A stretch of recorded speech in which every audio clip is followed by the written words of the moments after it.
అందరికీ శనార్థులు. ఇక ఈరోజు మీకోసం ఒక మంచి వ్యక్తిని పట్టుకొచ్చిన. మరి ఎవరు అనుకుంటున్నారు?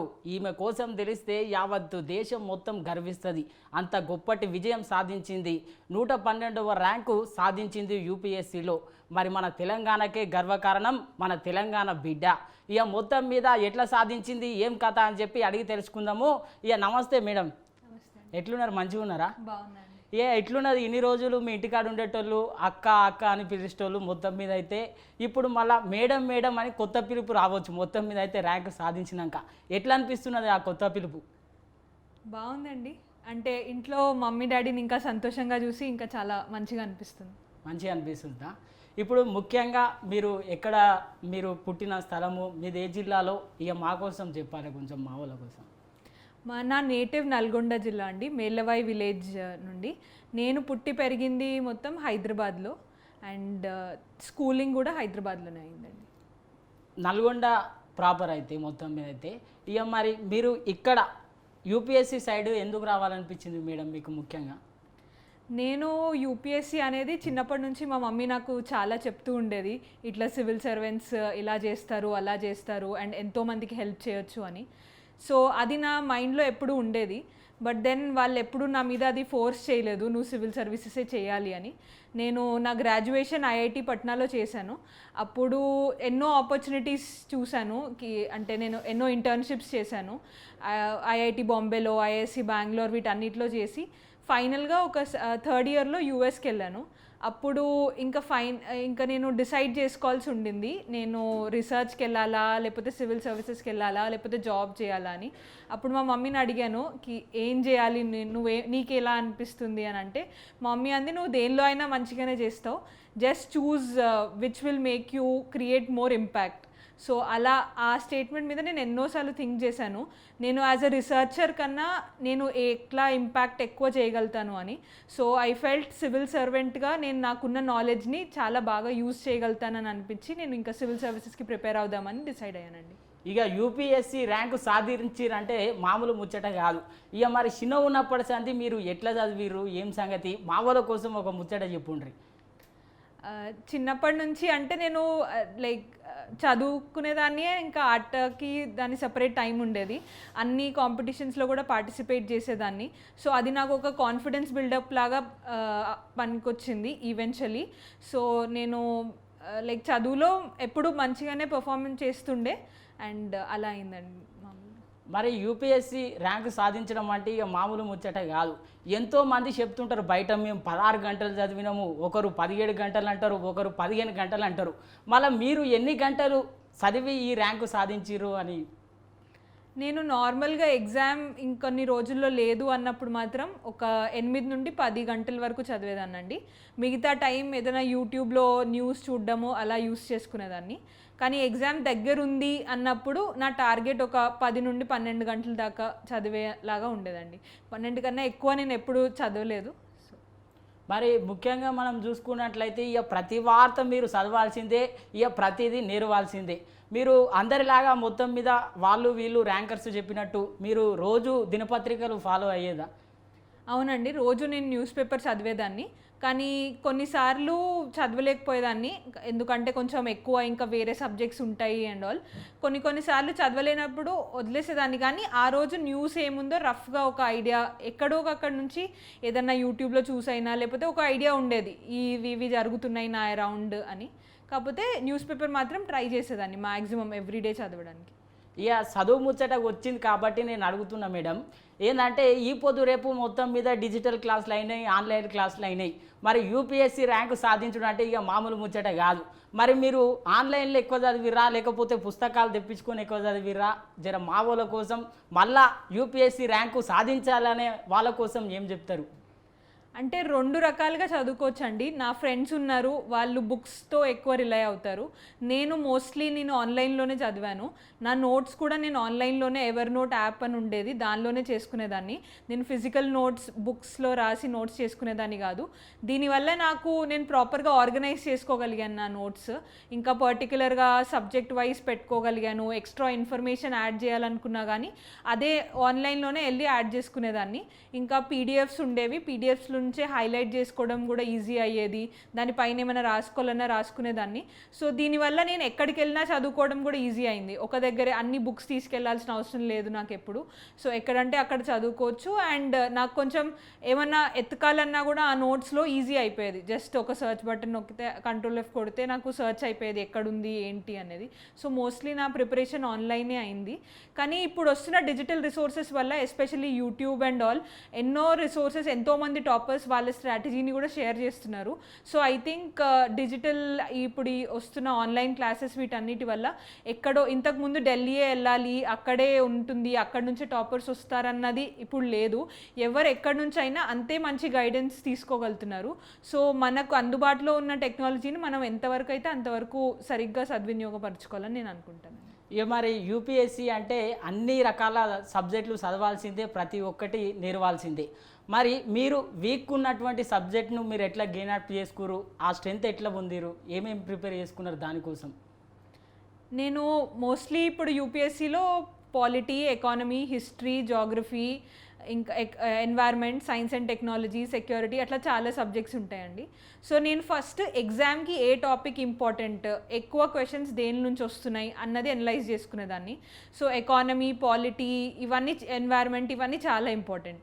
దాని తర్వాత నేను చూసుకునేదాన్ని ఈ సబ్జెక్ట్స్లో నేను ఎంతవరకు మంచిగా చదవగలుగుతున్నాను అని.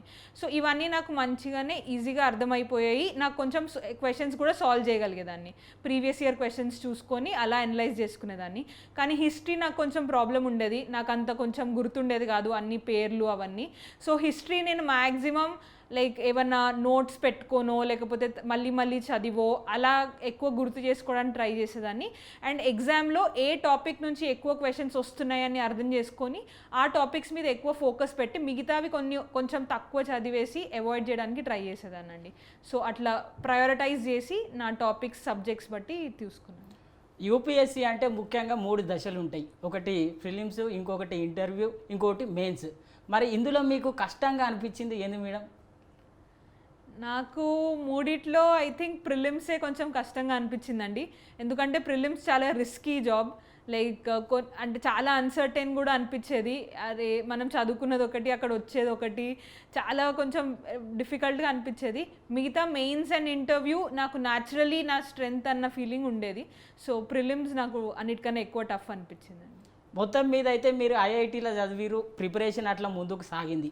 మరి గ్రామీణ నేపథ్యం నుండి ఒక జెడ్పీహెచ్ఎస్ స్థాయి పాఠశాల నుంచి వచ్చిన వాళ్ళు ఐఏఎస్ కావచ్చా, యూపీఎస్సీ ర్యాంకు సాధించవచ్చా అంటే మీరు ఏం చెప్తారు?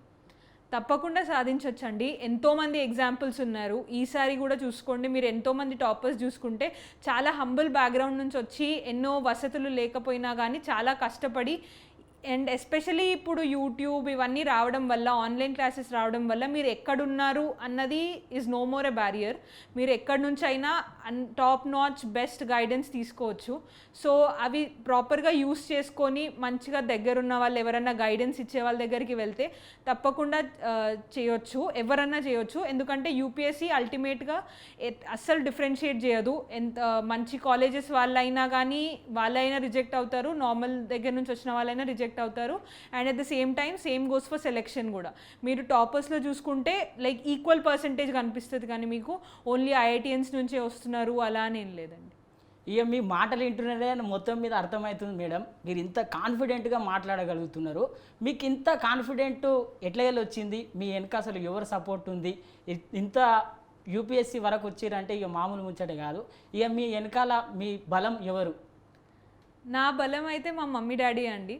వాళ్ళు చిన్నప్పటి నుంచి వాళ్ళు ఇచ్చిన ప్రోత్సాహం వల్లే నేను ఇక్కడ ఉన్నాను. అండ్ ఎస్పెషలీ మా మమ్మీ అయితే నన్ను చిన్నప్పటి నుంచి, నేను చిన్నప్పుడు చాలా షైగా ఉండేదాన్ని, ఎక్కువ మాట్లాడకపోయేదాన్ని. నన్ను అన్ని దగ్గరలా వెళ్ళి ముందుకి నెట్టేవాళ్ళు, నువ్వే మాట్లాడు, ఎక్కువ డిబేట్స్లో కూడా పార్టిసిపేట్ చేయమనేవాళ్ళు, బయట బ్యాడ్మింటన్కి తీసుకెళ్ళేవాళ్ళు. సో అలా దానివల్ల అలవాటైంది. ఇంకా ఎక్కడన్నా వెళ్తే నేను మమ్మీ నువ్వు అడుగు అని చెప్తే లేదు లేదు నేను అడగను, నువ్వే వెళ్ళి అడుగు అని నన్నే ముందు చేసేవాళ్ళు. సో దానివల్ల అలా అలా అలా పెరుగుతూ ఈవెన్చువల్గా నేను కాలేజ్కి వచ్చే టైంకి నాకు ఆ కాన్ఫిడెన్స్ అనేది నాలో నేను డెవలప్ చేసుకోగలిగాను. దాని తర్వాత నా స్కూలింగ్ కానీ నాది ఇంటర్మీడియట్ కానీ లైక్ చాలా మంచి టీచర్స్ వల్ల కూడా వాళ్ళు ఎప్పుడు కాన్సెప్టే అర్థం చేసుకొని చదువుకోవాలి, నువ్వు ఇట్లా రోట్ లెర్నింగ్ చేయొద్దు, జస్ట్ మెమరైజేషన్ చేసుకోవద్దు, బట్టి కొట్టొద్దు, కాన్సెప్ట్ అర్థం చేసుకో అన్నది నేర్పించారు. సో దానివల్ల నాకు అర్థం చేసుకొని చదువుతున్నాను కాబట్టి నేను చెప్పేటప్పుడు కూడా చాలా కాన్ఫిడెంట్గా చెప్పగలుగుతాను. సో అదే రీజన్ అండి. మరి మీరు మొత్తం మీద మూడోసారి అయితే విజయం సాధించారు. మొట్టమొదటిసారి ఎక్కడి వరకు వెళ్ళారు, రెండోసారి ఎక్కడి వరకు వెళ్ళారు, ఎక్కడన్నా మీకు అబ్బా ఇది మనకు వచ్చేటట్టు లేదు అనిపించి వెనక్కు తగ్గే మూమెంట్ ఎప్పుడన్నా మీకు అనిపించిందా మేడం? నేను 2 సార్లు మొదటి 2 సార్లు ప్రిలిమ్స్ క్లియర్ అవ్వలేదండి. సో అది నేను జాబ్ చేస్తూ రాశాను. సో జాబ్ చేస్తూ రాస్తున్నప్పుడు నాకు ఎక్కువ టైం దొరికేది కాదు చదువుకోవడానికి. నాకేమనిపించిందంటే ఇంకా నేను ఆల్మోస్ట్ 1 ఇయర్ తర్వాత రిజైన్ చేశాను జాబ్. ఎందుకంటే ఎగ్జామ్ నేను క్లియర్ చేయగలనా లేదా అన్న డౌట్ నాకు ఎప్పుడు రావాలంటే నేను నా బెస్ట్ ఇచ్చినప్పుడు. నేను జాబ్ చేస్తూ నా బెస్ట్ ఇవ్వలేకపోతున్నాను అనిపించింది నాకు. సో ఇంక రిజైన్ చేసి ఫుల్ టైం ప్రిపరేషన్ చేసినప్పుడు కంప్లీట్గా ఇదే చదువుతాను, అప్పుడు చూస్తాను నేను ఈ ఎగ్జామ్కి రాయగలుగుతున్నానా లేదా అని అనిపించింది. ఇంకా అది రాసిన తర్వాత రిజల్ట్ వచ్చింది. సో ఇంకా డౌట్ ఏం లేదు. ఇక యూపీఎస్సీ సాధించాలంటే ఇక మామూలు ముచ్చట కాదు. ఒక్కొక్కరు ఒక్కొక్క రంగంగా ప్రిపేర్ అవుతూ ఉంటారు. కొందరు ఇక గల్లీ నుంచి ఢిల్లీ దాకా, కొందరు హైదరాబాద్ వస్తారు, కొందరు ఇంట్లోనే ఉంటారు, కొందరు ఢిల్లీలో ప్రత్యేకంగా కోచింగ్ తీసుకుంటారు. ఎక్కడ కోచింగ్ తీసుకుంటే విజయ అవకాశాలు ఎక్కువ ఉండే అవకాశం ఉంది? అంటే స్పెసిఫిక్ కోచింగ్ అంటే ఎక్కడ వెళ్ళినా కానీ ఆల్మోస్ట్ సిమిలర్గానే చేస్తారండి. కాకపోతే కోచింగ్ వల్ల కొంచెం డిసడ్వాంటేజ్ ఏముంటుందంటే వాళ్ళ ప్లాన్ ప్రకారం మనం నడుచుకోవాలి. చాలా వరకు కోచింగ్స్ ఎగ్జామ్ ముందు కూడా వాళ్ళ క్లాసెస్ ఉంటాయి. దానివల్ల మనం చదువుకునేది కొంచెం ప్రాబ్లం ఉంటుంది. మీ దగ్గర అన్ని రిసోర్సెస్ ఉన్నాయి, ఫైనాన్షియల్గా అన్ని రిసోర్సెస్ ఉన్నాయంటే వెళ్ళొచ్చు, కోచింగ్కి ప్రాబ్లం ఏం లేదు. కానీ కోచింగ్ లేకుండా కూడా చాలా రిసోర్సెస్ అవైలబుల్ ఉన్నాయి ఆన్లైన్లో. యూట్యూబ్లో ఎన్నో ఫ్రీ క్లాసెస్ ఉన్నాయి, అన్ని సబ్జెక్ట్స్కి ఉన్నాయి, అండ్ ఎంతో మంచిగా చెప్పిన క్లాసెస్ ఉన్నాయి, ఎన్నో ఫ్రీ నోట్స్ కూడా అవైలబుల్ ఉన్నాయి.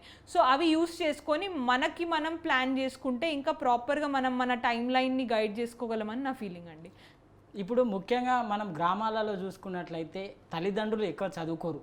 మరి అలాంటి వ్యక్తులకు వెనకాలండి నడిపించేటోళ్ళు ఉండరు, ఇట్లా చదవాలి అని చెప్పి చెప్పేటోళ్ళు కూడా ఉండరు. మరి వాళ్ళ సొంతంగా ప్రిపేర్ అయ్యి యూపీఎస్సీ ర్యాంకు సాధించే వరకు ఎదగొచ్చా? మరి వాళ్ళకు మీరు ఇచ్చే సూచన ఏంది? ఎన్నో ఎగ్జాంపుల్స్ ఉన్నాయండి. అలా ఎంతో హంబుల్ బ్యాక్గ్రౌండ్స్ నుంచి వచ్చి ఏమీ తెలియకుండా లైక్ నేను మొన్న ఒక మీట్కి వెళ్ళాను. అక్కడ ఒక ర్యాంకర్ ఉండే, ఆయన మ్యాథమెటిక్స్ ప్రిలిమ్స్లో 2 పేపర్స్ ఉంటాయి. ఒకటి ప్రిలిమ్స్, ఇంకో నార్మల్ జనరల్ స్టడీస్, ఇంకొకటి సీసాట్ అని ఉంటుంది. ఆ CSAT just qualifying paper and దానిలో మ్యాథ్ ప్రాబ్లమ్స్ వస్తాయి. సో ఆయన అది క్లియర్ చేయలేకపోతున్నాడు అని చెప్పి మళ్ళీ స్కూల్ బుక్స్ అన్ని ఎన్సీఆర్టీ బుక్స్ క్లాస్ 1 నుండి క్లాస్ 10th వరకు మళ్ళీ చదివారు ఆయన. సో అలా టైం పట్టొచ్చు మీకు, ఈరోజు కాకపోతే రేపు విజయం లభిస్తుందేమో, కానీ మీరు ఆ కృషి చేస్తూ మీ స్ట్రెంగ్త్ మీ వీక్నెస్ ఏంటి అన్నది అర్థం చేసుకొని దాన్ని బట్టి మీరు మీ స్ట్రాటజీని డిఫైన్ చేసుకుంటే తప్పకుండా ఎవరన్నా విజయం సాధించగలుగుతారండి. మీరు ఇప్పటి వరకు మీ జీవితంలో టర్నింగ్ పాయింట్ అంటే ఏందని చెప్తారు? ఇప్పుడు కొందరికి స్కూల్ చదివిన తర్వాత మంచి కాలేజీలో జాయిన్ అయిన తర్వాత ఇక ఎక్కువ చదువుకొని మొత్తం మీద అయితే ర్యాంకు సాధించే అవకాశం ఉంటుంది. అట్లా కొందరు మంచిగా డిగ్రీలో జాయిన్ అయిన తర్వాత అట్లా కొందరు కొన్ని విధాలుగా మరి మంచి టర్నింగ్ పాయింట్ ఉంటుంది. అట్లా మీ జీవితంలో ఏమన్నా టర్నింగ్ పాయింట్ ఉందా? ఇంటర్ దశలో కానీ, పాఠశాల దశలో కానీ, డిగ్రీ దశలో కానీ, ఐఐటీలో కానీ అట్లా? నేను బీటెక్ ఐఐటీలో చేసింది నా టర్నింగ్ పాయింట్ అండి. అక్కడ ఫస్ట్ టైం ఒక్కదాన్నే వెళ్ళాను, అక్కడ ఎంతోమందిని కలిశాను, ఎన్నో ఆపర్చునిటీస్ చూశాను, ఎన్నో వివిధమైన లైక్ రీసెర్చ్ ఏమేమి అవుతుంది చూశాను. నాకు ఫ్యూచర్ ప్రాస్పెక్ట్ అంతా నేనే ప్లాన్ చేసుకుంటున్నాను. ఓన్లీ నేను మాత్రమే నా స్వతహా చేసుకుంటున్నాను కాబట్టి అదొక సెల్ఫ్ కాన్ఫిడెన్స్ కూడా ఇచ్చింది నాకు, నేను ప్రాపర్గా చేయొచ్చు, ఇవన్నీ పాసిబుల్ అని. ఎన్నో ఇంటర్న్షిప్స్ కూడా చేశాను, దానివల్ల వేరియస్ ప్లేసెస్కి వెళ్ళాను, దానివల్ల చాలా బెనిఫిట్ అయ్యాను, ఎంతో మందితో మాట్లాడగలిగాను, ఎంతో పెద్దవాళ్ళతోటి, నా తోటి మిత్రులతోటి వాళ్ళ ఇన్పుట్స్ వచ్చాయి, ప్రాపర్ నెట్వర్క్స్ కూడా అయ్యాయి. సో దానివల్ల చాలా బెనిఫిషియల్ అయిందండి నాకు. ఇప్పుడు ముఖ్యంగా నేను ఒకటి అడుగుదాం అనుకుంటున్నా. మిమ్మల్ని చూస్తుంటేనే మొత్తం మీద నాకు చదువుల శిఖరం తీరు అనిపిస్తున్నది. మొత్తం మీరు చదివేటోళ్ళ మీకు ముఖ్యంగా వేరే హాబీస్ ఏమైనా ఉండేటియా?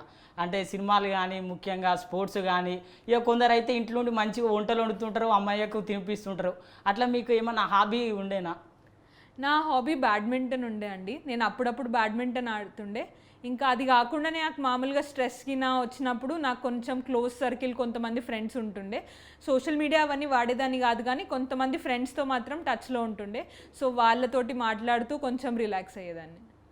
ముఖ్యంగా అసలు ప్రిలిమ్స్ అంటే ఎందుకు భయపడతారు మీరు? యూపీఎస్సీ ప్రిపేర్ అయ్యే వాళ్ళు మెయిన్స్ ఇవన్నీ ఎక్కువ ఎందుకు భయపడుతుంటారు? మెయిన్గా ముఖ్యంగా ప్రిలిమ్స్ వచ్చేసరికి అందరూ భయపడుతుంటారు. ఇక ప్రిలిమ్స్ వచ్చిన తర్వాత మెయిన్స్ ఎట్లయినా కొంచెం జోష్ పెరుగుతుంది కాబట్టి ఇక ముందుకు పోయే అవకాశం ఉంటుంది. ప్రిలిమ్స్ అనగానే ఎందుకు భయపడుతుంటారు చాలామంది? అంటే అది 2 పేపర్స్ వల్ల అండి. ఒకటేమో సీసాట్ వల్ల చాలామందికి జిఎస్లో అంటే జనరల్ పేపర్లో మంచి మార్క్స్ వచ్చినా కానీ కొన్నిసార్లు సీసాట్లో మ్యాథమెటిక్స్, ఇంగ్లీష్ అవి ప్రాపర్గా లేకపోవడం వల్ల సీసాట్లో ఫెయిల్ అవుతూ ఉంటారు. అండ్ ప్రాబ్లం ఏంటంటే మేజర్లీ ప్రిలిమ్స్లో ఒక్కసారి అవ్వకపోతే మళ్ళీ నెక్స్ట్ ఒక్క ఇయర్ మొత్తం వెయిట్ చేయాలి. అట్లీస్ట్ మెయిన్స్ రాస్తే మనకు ఒక ఎగ్జామ్ గురించి కంప్లీట్గా మనం ఎంతవరకు రాయగలుగుతున్నాం, ఎంతవరకు రాయలేకపోతున్నాం అన్న ఒక ఐడియా వస్తుంది. కానీ అది ఆ అవకాశం కూడా రాదు ప్రిలిమ్స్ క్లియర్ అవ్వకపోతే. అండ్ ప్రిలిమ్స్ క్లియర్ అవ్వనప్పుడు ఇంకొంచెం డౌట్ వచ్చేస్తుంది అనమాట. అరే ఫస్ట్ స్టేజే నాతో అవ్వట్లేదు, ఇంకా నేను నెక్స్ట్ స్టేజెస్ ఎలా చేస్తాను అన్న ఆ కాన్ఫిడెన్స్ ఉండకపోవడం వల్ల ప్రిలిమ్స్ అన్నిటికన్నా కొంచెం భయం. ఇక ఇట్లా ప్రిలిమ్స్ దగ్గర అని ఒకటే కాదు, కొంతమంది ఇక వస్తూ ఉంటారు ఆఖరికి వస్తే ఇంటర్వ్యూ దగ్గర ఫెయిల్ అయిపోతూ ఉంటారు. ఇంటర్వ్యూకి వచ్చేసరికి ఎందుకు భయపడుతుంటారు? అక్కడ ఎందుకు అంత టెన్షన్ వాతావరణం నెలకొంటుంది? వాళ్ళు అడిగే ప్రశ్నలకు మనం ఎట్లా సమాధానం ఇవ్వాలని చెప్తారు? మొత్తం మీద అయితే మీరేమన్నా అట్లా ఫేస్ చేసిరా ఇంటర్వ్యూలో? అంటే నా ఇంటర్వ్యూలో భయపడడానికి రీజన్ మాత్రం ఎందుకంటే వాళ్ళు చాలా పెద్దవాళ్ళు కదండి. ఒకటేసారి మనం ఈ ఏజ్లో వెళ్ళి వాళ్ళ ముందు మాట్లాడాలి అంటే కొంచెం భయం ఉంటుంది. దాంతోపాటు ఇంకా అది final stage of the exam, అది make it or break it moment కాబట్టి ఆ నర్వస్నెస్ అనేది చాలా న్యాచురల్.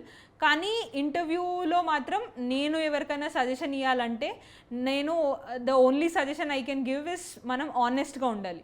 ఆనెస్ట్గా వచ్చిందంటే నాకు తెలుసు వచ్చిన వరకు చెప్పాలి. అండ్ రానప్పుడు రాదు అని యాక్సెప్ట్ చేస్తే ఇంకా ప్యానెల్ వాళ్ళు అది హ్యాపీగా ఫీల్ అవుతారు నువ్వు నిజం చెప్తున్నావు అని.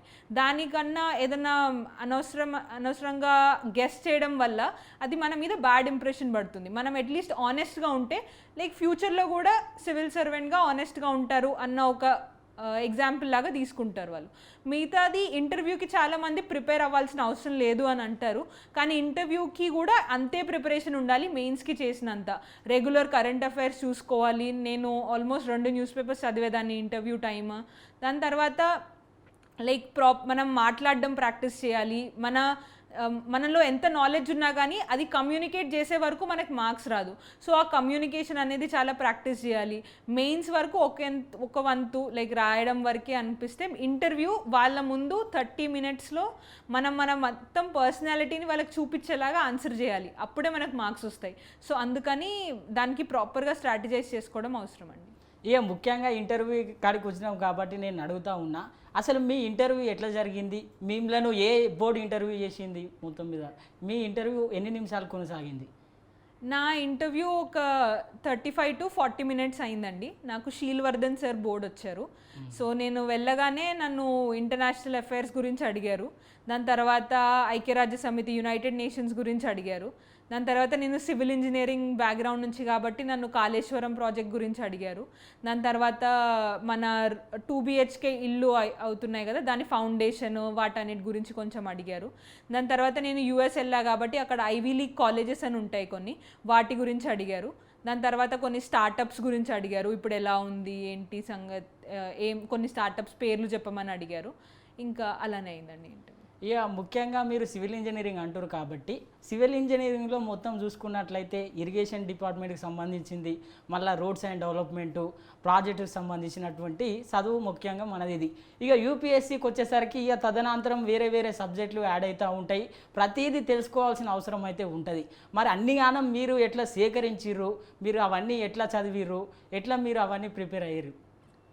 నేను స్టార్ట్ చేసినప్పుడు ఫస్ట్ అందరి టాపర్స్వి వాళ్ళ బ్లాగ్స్ రాశారండి చాలామంది, లేకపోతే ఇలా వీడియోస్ కూడా పెట్టారు వాళ్ళ సోర్సెస్ అవన్నీ. సో కొంతమంది అన్నీ చూసి నోట్ డౌన్ చేసుకున్నాను ఎక్కడెక్కడి నుంచి చదవాలి, ఏమేమి చదవాలి అవన్నీ. దాని తర్వాత ఇంకా సివిల్ ఇంజనీరింగ్ బ్యాక్గ్రౌండ్ అయినా కానీ నాకు కొంచెం నేను స్కూలింగ్లో కూడా హిస్టరీ సివిక్స్ మీద బాగా ఇంట్రెస్ట్ తీసుకునేదాన్ని. సో అలా కొంచెం ఈజీ అయింది నాకు చదివేటప్పుడు ఇంట్రెస్ట్ వచ్చేది. కాకపోతే చదవడము ఏం చదవాలి, ఎగ్జాక్ట్గా ఎంత గుర్తుపెట్టుకోవాలి అన్నది మాత్రం నేను ప్రీవియస్ ఇయర్ క్వశ్చన్స్ ఒక 20 years పేపర్స్ తీసుకొని ఏ క్వశ్చన్స్ వస్తున్నాయి, ఎక్కడి నుంచి వస్తున్నాయి, ఎలా అడగొచ్చు, ఎలాంటి క్వశ్చన్స్ అడగొచ్చు అన్న అనాలిసిస్ చేసి దాన్ని బట్టి నేను మళ్ళీ వచ్చి చదివేదాన్ని. చదివి అచ్చా ఇవి ఎక్కువ గుర్తుపెట్టుకోవాలి ఎందుకంటే ఇవి బాగా అడుగుతున్నారు కాబట్టి అని అలా చదివేదాన్ని అండి నేను. మొత్తం మీద మీరు ఇంత కాన్ఫిడెంట్గా ఉన్నారు, మరి మీకు ఇన్స్పిరేషన్ ఎవరు మేడం? నాకు నా ఇన్స్పిరేషన్ అయితే మా మమ్మీ డాడీ అండి. వాళ్ళిద్దరూ ఓన్గా కష్టపడి ఈ స్టేజ్ వరకు వచ్చారు. నేను వాళ్ళని చూశాను కూడా ఎంత కష్టపడేవాళ్ళు. సో ఎప్పుడు ఇలా కూర్చోవాలి, ఎంజాయ్ చేయాలి అని ఆలోచించారు. ఎప్పుడైనా కానీ వర్క్ చేస్తూనే ఉండాలి, మంచిగా వర్క్ చేస్తూనే ఉండాలి అని ఆలోచించేవాళ్ళు. సో అందుకని వాళ్ళే నా ఇన్స్పిరేషన్ అండి. ఇక మొత్తం మీద అయితే మీ అమ్మ నాయనకు ధన్యవాదాలు తెలిపాల్సిందే. ఎందుకంటే బయట ఎన్నో అవకాశాలు ఉన్నా కానీ ప్రజాసేవ చేయనీకే మీకు యూపీఎస్సీకి ప్రిపేర్ కానీకే మొత్తం మీద వాళ్ళు సహకారం చేసిరంటే నిజంగా ఇక వాళ్ళకు దండం పెట్టాల్సిందే. ఇక మొత్తం మీద మీకు ధన్యవాదాలు అమ్మ, ఎందుకంటే మీ విలువైన సమయాన్ని కేటాయించి ఎంతోమంది యువత మరి భవిష్యత్తు బంగారు కోసం బాటలేనికే మా ఛానల్కి వచ్చినందుకు ధన్యవాదాలు. ఇక లాస్ట్గా చివరిగా యూపీఎస్సీ ప్రిపేర్ అయ్యే యువతకు మీరు ఏం దిశానిర్దేశం ఇస్తారు? యూపీఎస్సీ ఎవరు ప్రిపేర్ అవ్వాలనుకుంటున్నా కానీ ఫస్ట్ వాళ్ళు ఎందుకు ప్రిపేర్ అవ్వాలనుకుంటున్నది చాలా క్లియర్గా పెట్టుకోవాలండి మైండ్లో. వాళ్ళకి ఎంత కాన్ఫిడెంట్గా వాళ్ళు చేయాలనుకుంటున్నారు, ఎంత డెస్పరేట్గా వాళ్ళు అది క్లియర్ చేయాలనుకున్నది, ఆ ఎయిమ్ అనేది ఫస్ట్ ఆ రీజన్ అనేది క్లియర్ ఉండాలి. ఆ రీజన్ క్లియర్ ఉంటే మీరు ఎంత కష్టపడి చదవాలనిపించినా కానీ ఇష్టంతో చదువుతారు అది. సో అది మీకు స్ట్రెస్ లాగా అలా అనిపించదు. ఫస్ట్ మీరు డిసైడ్ అయిన తర్వాత ప్రాపర్గా టాపర్ స్ట్రాటజీస్ చూసి ఏవేవి నోట్స్ చేసుకోవాలి, ఏ బుక్స్ కావాలి అన్నది ఒక ప్రాపర్ ప్లాన్ వేసుకొని ఒక 1 year ముందు నుంచే మెయిన్స్కి ముందు చదివి దాని తర్వాత ప్రిలిమ్స్కి ఫిబ్రవరి టైంకి ప్రిలిమ్స్ మీద ఫోకస్ చేస్తూ ఒక 1 year ప్రాపర్గా ఫౌండేషన్ బిల్డ్ చేసుకొని దాని తర్వాత ఎగ్జామ్ ఇవ్వాలి. ఏదో అలా ఎగ్జామ్ ఇవ్వడం కోసం ఇచ్చి రాస్తే ఏం లాభం ఉండదు, ఎందుకంటే మెయిన్స్ ఇంటర్వ్యూ కూడా చాలా ఇంపార్టెంట్. సో ప్రాపర్ ప్లాన్ తోటి ఎవ్రీ డే నుంచి 1 year ప్లాన్తో పాటు 1 month plan, 1 day plan, 1 week plan అన్ని ప్లాన్ ప్రాపర్గా వేసుకొని ఎవ్రీడే చిన్న టార్గెట్స్ తోటి వర్క్ చేస్తూ వెళ్ళాలండి. అంటే అది నేను ఇచ్చే అడ్వైస్. దాంతోపాటు ఇమీడియట్గా సక్సెస్ కాకపోయినా కానీ ఒక పాయింట్ ఆఫ్ టైంలో తప్పకుండా సక్సెస్ అవుతారు. మీ మీద నమ్మకం పెట్టుకొని I think we should move forward. Thank you so much madam. మీరు భవిష్యత్తులో కలెక్టర్ కుర్చీలో కూర్చోబోతూ ఉన్నారు. ఇక కులాలకు మతాలకు అతీతంగా అందరికీ న్యాయం చేయాలని కోరుకుంటున్నాను నేనైతే. థ్యాంక్ యూ సో మచ్ అండి. చూసిరు కదా, మొత్తం మీద అయితే ఇది ఈ రోజటి సంగతి. మీరు కూడా మేడం లాగా ఎంతో జీవితంలో కష్టపడి యూపీఎస్సీ ర్యాంకు సాధించి ముందుకు ఎదగాలని కోరుకుంటూ చూస్తూనే ఉండండి మన న్యూస్ 360 తెలుగు ఛానల్ను. రేపు పొద్దుగాల మళ్ళీ మీ ముంగట ఉంటాం.